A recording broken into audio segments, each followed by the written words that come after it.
Hey everybody, my name's Mallory Brithamel and I'm a dietetic intern at Immaculata University working with Eat Right Philly. And today I'm going to show you how to make a quick apple cinnamon oatmeal on the stovetop. Some ingredients that I want to highlight in this recipe are milk, apples, and old-fashioned oats. Milk is a really good source of calcium and protein.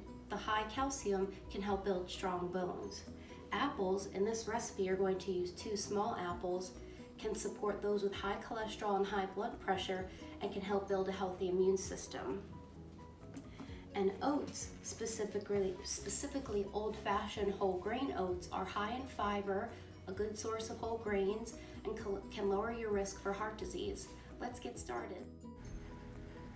First, you're going to heat the pan over medium heat.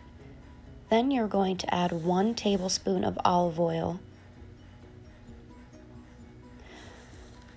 If you haven't already diced your apples, make sure to dice 2 small apples. You can cut them as large or as small as you'd like. Once you believe that the olive oil is heated through, you're going to add 2 small apples into the pan. You can add more or less apples to your liking. Once all of the apples are in the pan, stir to make sure each piece of apple is coated with olive oil. You're going to cook this for about 2 minutes until all of the apples are heated through. You can mix a few times throughout these 2 minutes.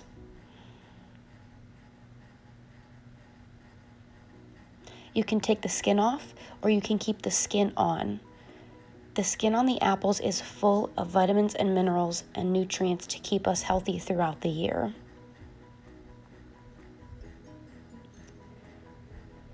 You can continue to stir the apples or add more if you feel as though there aren't enough for your liking. Any apple will do. Granny Smith, Macintosh, Red Delicious, Opal, Jazz apples, all of them will go great in this oatmeal.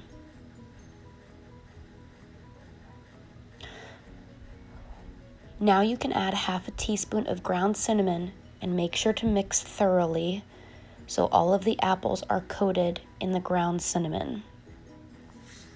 Once this is mixed well, you can add 2 cups of milk. You can use 2% whole, skim, almond, soy, whatever milk you have. Anything will work here. Once you have added your milk, make sure to mix thoroughly after adding 1 cup of old-fashioned oats. It is important to note that you should not use quick cooking oats because you will then need to lessen the amount of milk needed and it will cook quicker. This will take about 5 to 7 minutes to cook. Once it has started boiling, you should mix throughout the rest of the cooking process. If you like your oatmeal to be more liquidy, you should add more milk or milk alternative. If you like your oatmeal thicker and less liquidy, you should add less milk. I would recommend 1 3/4 cup of milk if you like it less liquidy. During these 5 to 7 minutes, you should be stirring constantly or frequently to make sure nothing sticks or burns on the bottom of the pan and that everything gets to cook evenly. You can add a pinch of nutmeg, a pinch of salt. You can add sweetener like honey or maple syrup to this part of the recipe, or any other fall or winter ingredient that you find yummy in your warm oatmeal. Keep stirring to make sure it's cooked all the way through.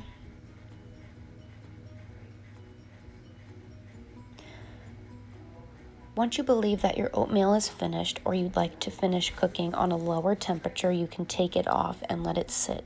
It is extremely hot. If you feel as though it needs to cook more for you, keep stirring and it will be done in just a few more minutes. This is the completed product topped with sprinkled ground cinnamon and maple syrup. I hope you enjoy.